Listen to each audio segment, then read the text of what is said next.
వర్షాకాలంలో పొరపాటును కూడా ఈ ఆహారాల జోలికి వెళ్ళకండి. లేదంటే లేనిపోని చిక్కుల్లో పడతారు. సగటున మధ్యతరగతి ఇంట్లో సమయానికి కూరగాయలు లేకపోయినా పప్పు మాత్రం తప్పనిసరిగా ఉంటుంది. మాంసాహారం తీసుకుని వారికి శరీరంలోని ప్రోటీన్ల లోపాన్ని తీర్చే ఏకైక మార్గం పప్పు మాత్రమే. అందుకే ప్రతి ఒక్కరూ తప్పనిసరిగా ఆహారంలో వీటిని తీసుకోవాలని నిపుణులు చెబుతూ ఉంటారు. పప్పులు పోషకాలతో నిండి ఉంటాయి.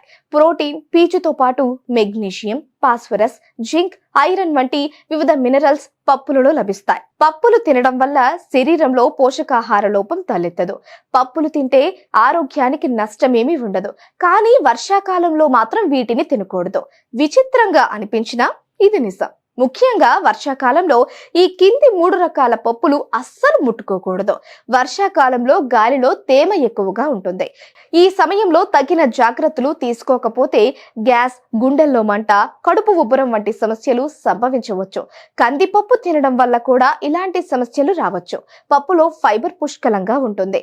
శరీరంలో పీచు పదార్థం పెరిగితే అజీర్తి సమస్య వస్తుంది. కడుపు ఉబ్బరం సమస్యలు వస్తాయి.